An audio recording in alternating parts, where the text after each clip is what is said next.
Alright, so now last time I told you, once I had gotten the engine and the harness and everything out of the way, like the booster net, it was time to go and seal up these holes. So this is my HVAC hole that needs to be filled, and then this is my condensation drain here that needs to be welded in. So essentially what I'm going to do with these is take the same cardboard that I'm using, that I've made templates out before, and I'm going to put that on the inside, just tape it inside so it's lightly there. Just use a marker, basically trim out or outline the edge of what I need, bring the cardboard out, cut that out so that I will then have basically what was going to fill this. And I'm going to cut it a little bit big to start with to ensure that I can narrowly trim it down and make it fit exactly in these openings. Once I have it trimmed, I can then transfer it over to some sheet metal I have here, and then I will go ahead and cut that out. Again, make it a little large, fit this in, and then weld it in permanently.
Okay, so here's the finished piece.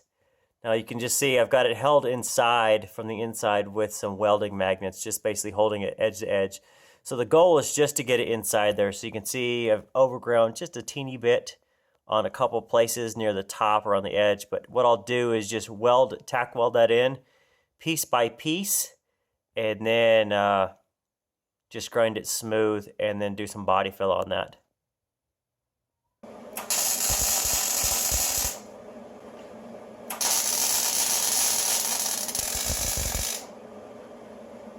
Okay, so here's the finished product and all the metalworking. What you see there is everything's welded up. And I've gone back in and filled in a couple extra holes, and then more or less on the sides over here, all the way around in that, tried to fill in that gap to where it kind of has a little bit of channel and depression in there. So that will be flushed out more or less. And I've just gone through and cleaned up a couple extra areas. There's a condensation drain done, and now is on to bodywork.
Okay, so now you can see that all the body filler is in.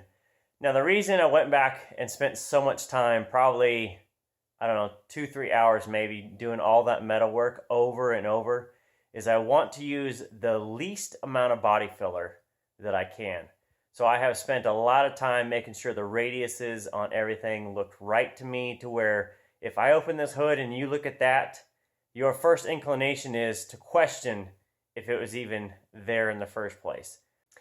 I'm always looking to do all of my installation work as OEM as necessary, and really I always call it OEM plus. I want it better. I want it more prototype car. So with this, I will need to leave the body filler to sit and dry out for a good 24 hours or so. So that is it for today, and I'll be right back. Now, let's see how we did here. Yeah, that looks pretty dry, doesn't it? Yeah, I think so.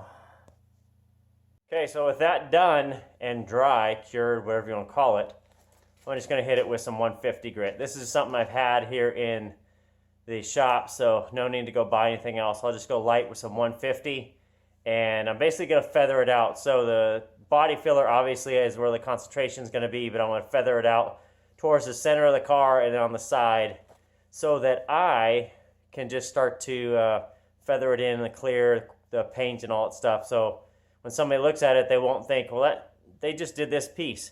I want it to kind of blend.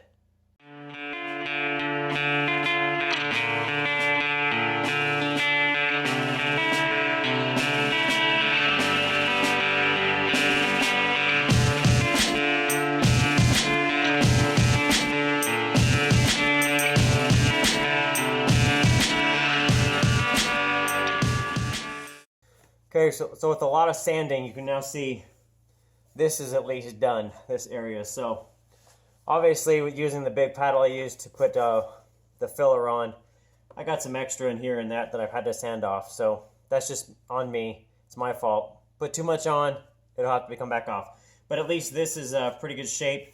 It's not perfect, but at the same time, there's going to be an engine in here hiding it. And this really isn't a show car. This is a really nice driver is what I'm going to call it. It's not going to be perfect for the show scene and everything else. I don't plan to go build a Riddler car or anything else. So next is going to be this piece, and just requires a little bit more time. So more sandpaper, more time. We're going to get this done.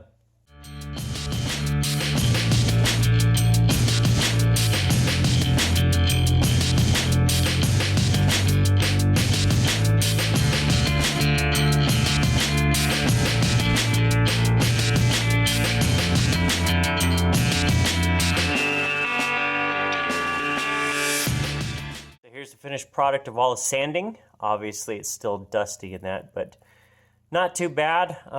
Right now I just need to clean up, vacuum, and then wipe down everything and get ready to put on some etching primer on the bare metal.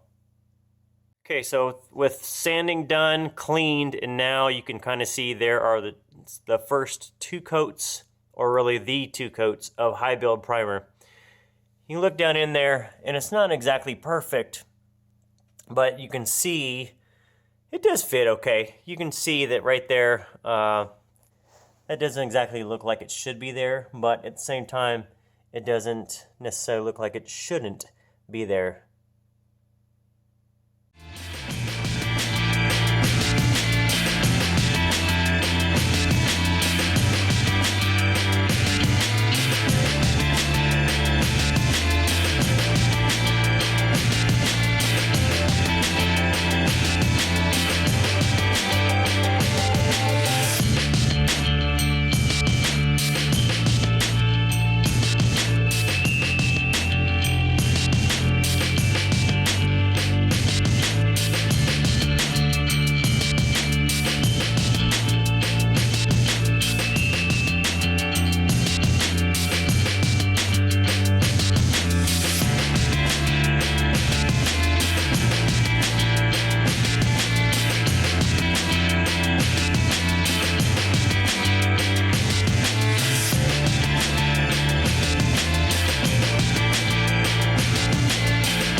Now, one of the things that I noticed when I was doing all the painting and that was that I had this stripe down here, and this is where I put that piece of masking tape.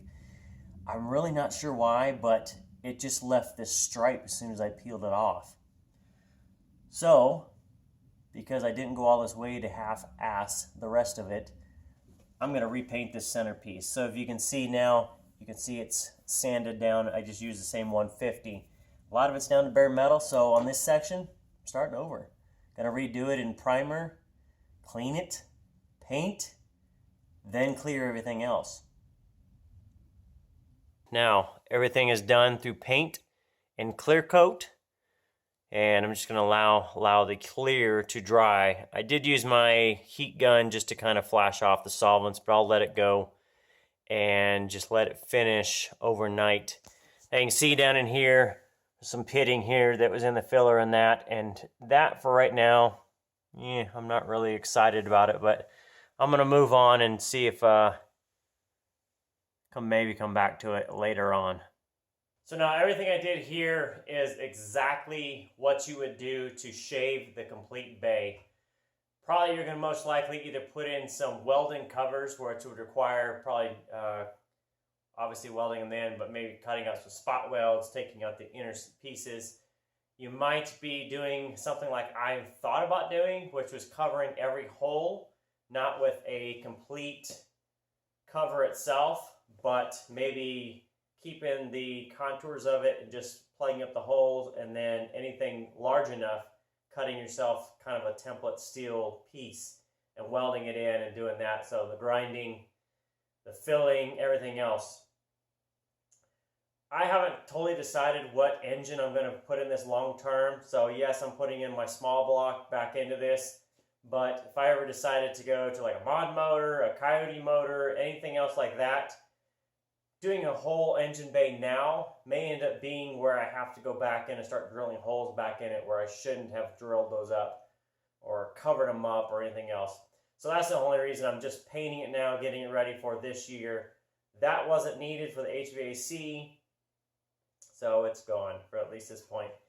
Now, if I ever had to take it back out for any reason, I can tell you I can go on the inside and I can clearly see where it was. So then I can just take basically a cutoff wheel and get rid of it and take that back out if I had to do that for any reason.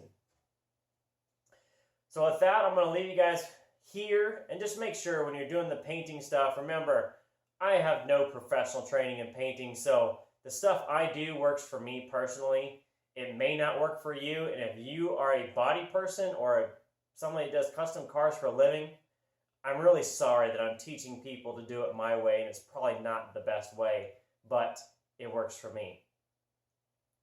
So if you guys have any questions on anything, how to do this, if you need materials to be able to do this, always check my Amazon store. I make sure that I put in stuff off Amazon that is easy to find for you, and usually it's pretty cheap with shipping and all that. So I'll leave you here, but this was the last big thing that I needed to get done on this car before I can start assembling. So from here on out, it is 100% assembly going to April when I want this car to be able to start and get to a car show in mid-May. The question is, will I get there? See you next time.